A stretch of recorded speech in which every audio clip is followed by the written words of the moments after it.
Hi and welcome to today's reading from Indigo Readings.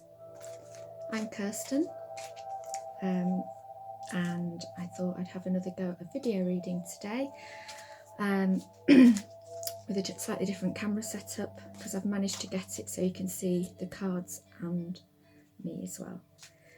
I'm also accompanied by my trusty selenite and apophyllite and also my kyanite. It's been a bit of a bumpy ride for many this weekend, relationship wise. There's been a lot going on with the planets that have brought some shifts around, and I haven't been spared this. So it's been a time of much processing and feeling about for areas in ourselves that still need healing.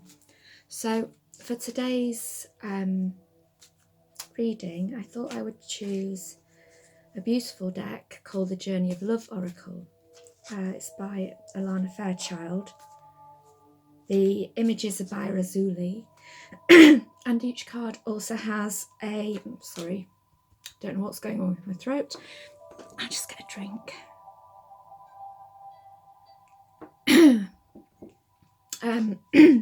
There's also a poem with each card by Richard Cohn.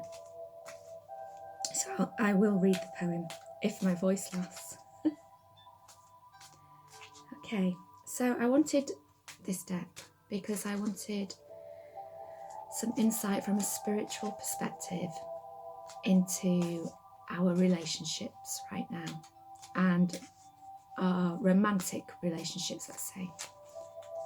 So here goes.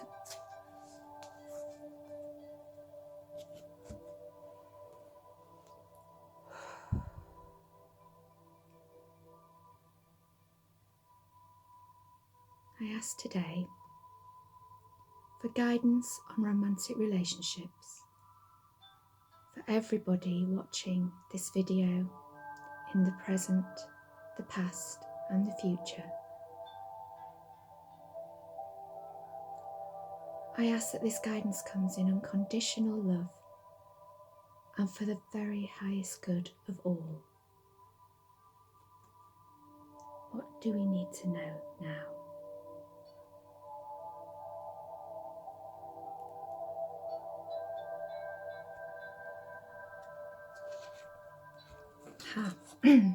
Okay, so the card that has come up today, God Speaks, and if you notice the number is 33, a really powerful number, the teacher number. I don't know if it's a good thing or not, it's quite a hard thing, but I am a number 33 life purpose number numerologically, and it can be a hard path. But what I'm getting through from this card today is that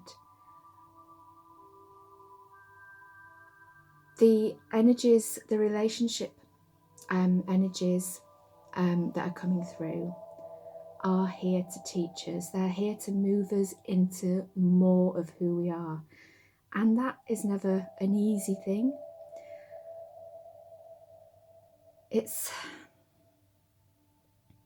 a case of acknowledging emotions that come up, and it sort of goes on the theme of the card of the the light codes I did the other day. We're acknowledging what comes up and trying to ground any reactive energy within us, because the worst thing we can do when we have anything that's coming up to trigger us in a relationship is to react.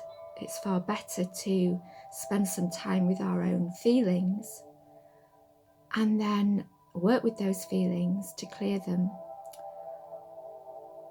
and then we get a bit of clarity as to what we need to do, what's best for us going forward. We also perhaps can see what our partner is teaching us, because I see my life as one long journey of learning. I have been a teacher and I am a teacher to many, but I am also a student always. And there is always something to learn in every situation, even if it feels that somebody's done you wrong. There is something for you to learn about yourself in that. Part of this is about being completely awake to yourself and your feelings, completely vulnerable, allowing yourself to be wide open. That's really hard, because when you are wide open, some of the feelings and the emotions that you are struggling with might not be yours. They might be, especially if you are an empathetic soul, you may find that some of the things you struggle with are your partner's. But from a greater perspective of the relationship, that doesn't matter. It doesn't matter if they're yours or your partner's, because if you have made the choice that you want this relationship to carry on going forward, then you are as much responsible for clearing those energies, those feelings, as the other person is. So working on anything that's coming up for you relationship-wise is really important now. And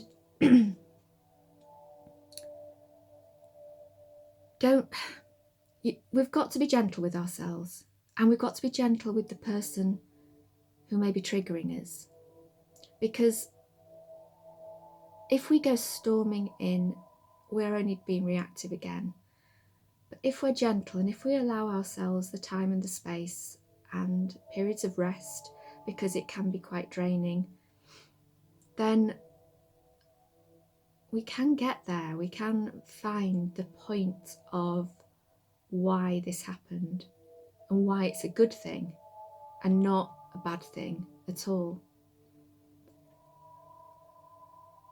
So this is powerful, what's happening now in relationships. And from what I've seen astrologically, March has a lot to do with relationships. So there's a lot coming up in our romantic and probably other relationships as well. But I think predominantly in our romantic relationships, there's a lot coming up to deal with. And all of this reading today, I feel will stand for the whole of March. So keep dipping back into it when you need to remember not to react. Remember to ground those reactive energies, and remember to look at your emotions. Be kind to yourself and be kind to the other person, even though they may seem on the surface to be doing you wrong. They are not doing you wrong. Everything is a service to you. We are here to serve, but we are here to learn. Everything is a service to you, and everything is a lesson for you. You just need to dig deep and find out what it is. Okay, I'm going to look in the booklet for the poem that goes with this card now, and just see if by having the poem as well, that something more is triggered in you. Okay. When the first sound was born, the air was filled with fantasy, like the flower's sweet perfume, alive in the moment. There was nothing else, only the energy coursing through my body and the tears on my cheeks. I was carried away on the strings, each note striking a chord within and answering with the emotions of my soul. How priceless the surprise, how powerful the memory to be with the violin when it sings. There's an awful lot. For me, what I get from that is remembering the initial love, the initial charge, the initial feelings of the relationship you're in. Reminding yourself that although everybody constantly changes and unfolds, that you will always hold and have those things available to you. Those feelings, that those memories are always there. And it might be by going back into those memories that you help yourself, that you support yourself, that you remember what it's like to be seen and loved. But then that poem also spoke to me on a higher level,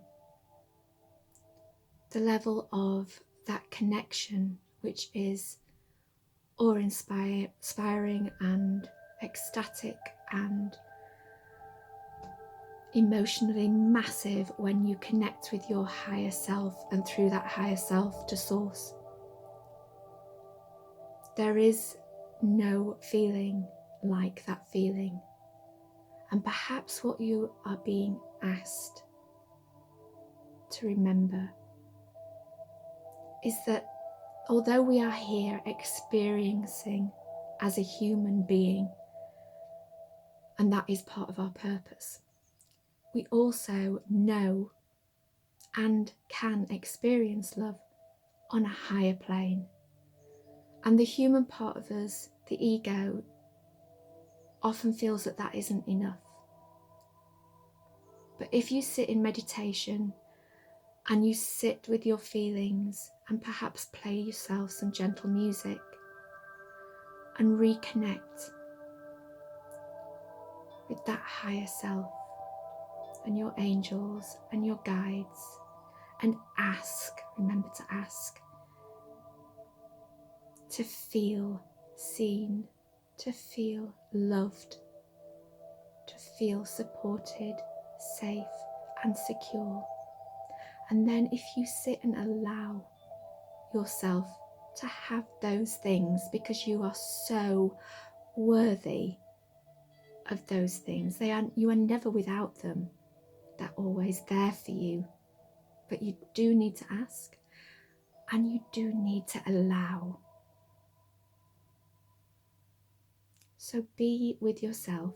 If you're in pain, emotional turmoil, if your relationships seem to be in chaos, or if they're not in chaos, but there is something happening that you know is going to change the relationship, then remember that the biggest changes always come from within. The changes always come from within. The outer life isn't where you do the real work. It's always on the inner planes that the real work happens.